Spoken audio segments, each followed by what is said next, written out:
हरियाणा में चला मोदी मैजिक।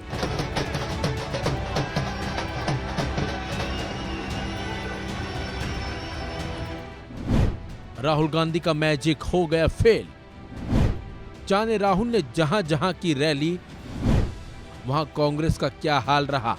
हरियाणा के परिणामों से यह तो साफ हो गया है कि हरियाणा में एक बार फिर बीजेपी की सरकार बनने जा रही है और कांग्रेस को बड़ा झटका लगा है।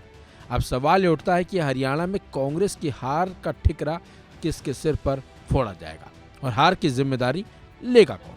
लेकिन जिस तरह के परिणाम हरियाणा में सामने आए, उससे ये तो साफ हो गया है कि हरियाणा में एक बार फिर मोदी मैजिक चला है और कहीं ना कहीं राहुल मैजिक फेल हो गया। चलिए अब आपको बताते हैं कि आखिरकार राहुल गांधी ने जहां जहां चुनावी रैलियां की, वहां पर क्या हाल रहा और वहां कांग्रेस को कितना फायदा हुआ और बीजेपी को कितना नुकसान। तो आपको बता दें, राहुल गांधी ने हरियाणा में 12 सीटों पर ही चुनावी रैलियां की थी, जिसमें से 5 पर कांग्रेस को जीत मिली जबकि 3 पर बीजेपी ने कब्जा कर लिया। दरअसल राहुल गांधी ने बहादुरगढ़, सोनीपत, साडौरा, लाडवा, खरखौदा, गन्नौर, गोहाना, नारायणगढ़, मुलाना, शाहबाद, थानेसर और नूह में चुनावी रैलियां की थी। इनमें से नारायणगढ़, मुलाना, शाहबाद, थानेसर, नूह में कांग्रेस को जीत मिली। लाडवा, गोहाना, खरखौदा सीट बीजेपी जीत गई जबकि गन्नौर, सोनीपत और बहादुरगढ़ में निर्दलीयों को जीत मिली है। गन्नौर सीट पर कांग्रेस प्रत्याशी जबकि दूसरे स्थान पर रहे। इन परिणामों से तो अब ये साफ हो गया है कि हरियाणा में एक बार फिर मोदी मैजिक काम आया और लोगों ने एक बार फिर बीजेपी पर भरोसा भी जताया और कहीं ना कहीं कांग्रेस को लोगों ने नकार दिया है।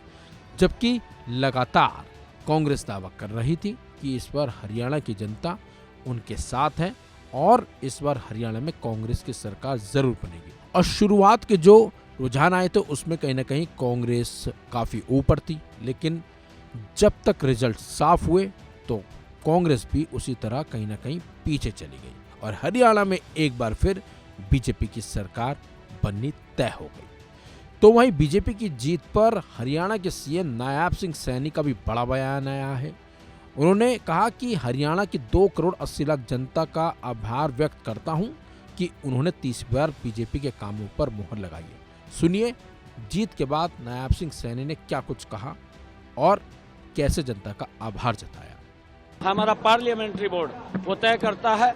मैं हरियाणा की 2 करोड़ 80 लाख जनता को मैं दिल से प्रणाम करता हूं, उनका दिल से धन्यवाद करता हूं कि हरियाणा की जनता ने, हरियाणा के गरीब ने, हरियाणा के किसान ने, हरियाणा की महिलाओं ने, हरियाणा के युवाओं ने भारतीय जनता पार्टी के कामों के ऊपर तीसरी बार मोहर लगाई है। मैं हरियाणा की जनता का दिल से बहुत बहुत आभारी हूं, दिल से धन्यवाद करता हूं।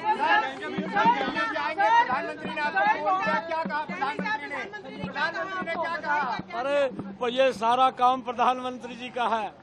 प्रधानमंत्री जी के नेतृत्व के अंदर उनका आशीर्वाद है और उनके आशीर्वाद से ही हम आगे बढ़ रहे हैं। जो उनकी नीति है, जो उनकी आशीर्वाद दिया है कि ये आशीर्वाद दिया है प्रधानमंत्री। मैं अभी बाद में बताऊंगा आपको, वो भी बाद में बताऊंगा।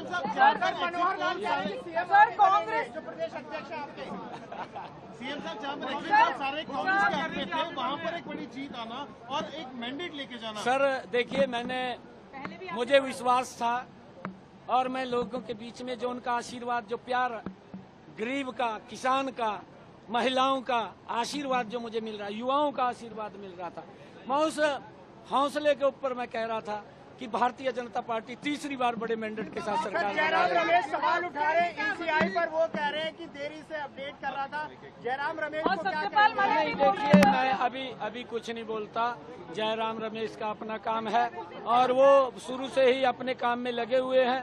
कभी अगर युवाओं की कोई लिस्ट निकालने की रिजल्ट बात हो, उसको भी रोकने के लिए चले जाते हैं, उनका काम है। सर किसानों का, पहलवानों का आपको जलेबी खिलाएंगे सर। मेरे गोहाना की जलेबी पूरे देश में मशहूर है, वो आपको खिलाऊंगा, बिल्कुल खिलाऊंगा।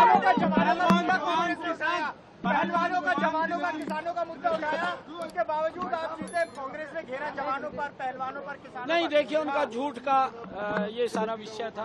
मैं बाद में आपसे बात